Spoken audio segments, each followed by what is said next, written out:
Hello and good evening, Jamestown. Thank you for tuning in to another JCTV update. I'm Keely Gross and I hope you are all having an excellent evening. Showtime is drawing near. On Thursday, The Nerd will make its debut. The Nerd will premiere Thursday night at 7:30 in the Denault Auditorium of the Ryland Fine Arts Center. Shows will also follow on Friday and Saturday at 7:30. Come on out and enjoy this laugh-out-loud comedy that will feature some serious JC talent. In local news, the next flood forecast is set for February 17th. According to the Jamestown Sun, data from the National Operational Hydrologic Remote Sensing Center will be released. They will be flying airplanes over several areas of North Dakota, which have the capability of reading the amount of moisture present. Hydrologist Alan Schlegel added that there is as much moisture present as was in 2009 and 2010. Data collected so far has shown that snow water equivalent levels are anywhere from 2.9 to 4.9 inches. However, this is only part of the equation. The amount of rainfall that we receive in the next few months could have a huge impact on flooding levels. Recall in 2009 when a lot of rain was received. This led to an increased amount of flooding and only made matters worse. Thankfully, though, the 90-day weather forecast does not show signs of a 2009 repeat.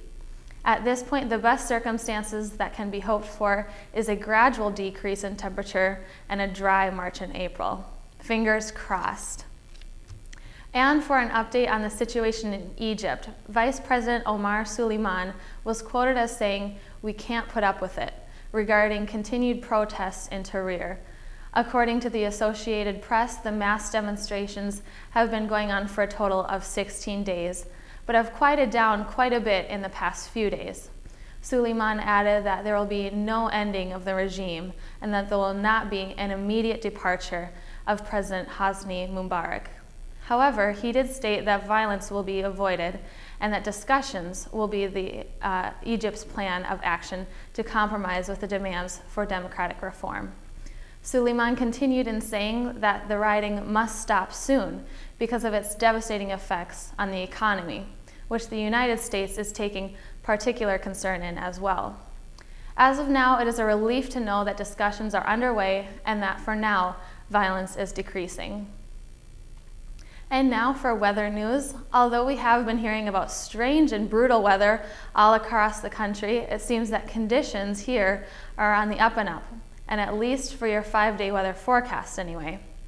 Tomorrow we will see a few snow showers throughout the day. However, the high will pick up to 16 degrees. On Friday, the snow will continue into the morning, but will again leave us with a respectable high of 30 degrees. Winds will pick up on Saturday, but continuing in the pattern, the high will reach a whopping 38. On Sunday, the clouds will clear out, leaving us with mostly sunny skies and a high of 35. And finishing up your 5-day forecast, on Monday, we expect to see a high of 33 degrees and partly cloudy skies. Highs will also remain around the mid-30s and upper 20s throughout the following week. So glad we have nicer weather to finally look forward to.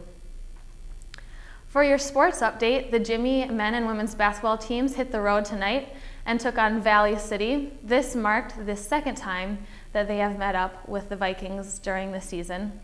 Last time they met resulted in a win for both the men and women's team.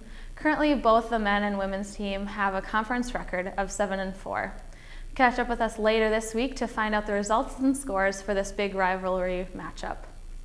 Tomorrow in sports, your Jimmy men's wrestling team will also be on the road as they take on University of Wisconsin Oshkosh. This will be the first time that the Jimmies will clash with the Titans, but it should make for an interesting meeting.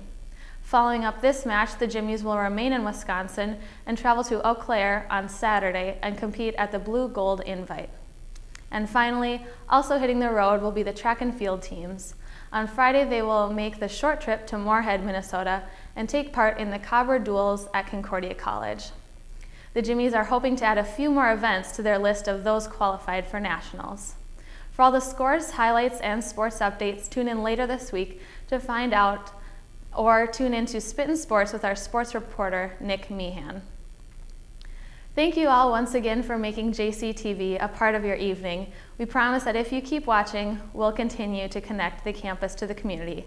I'm Keely Gross. Thank you and have a great evening.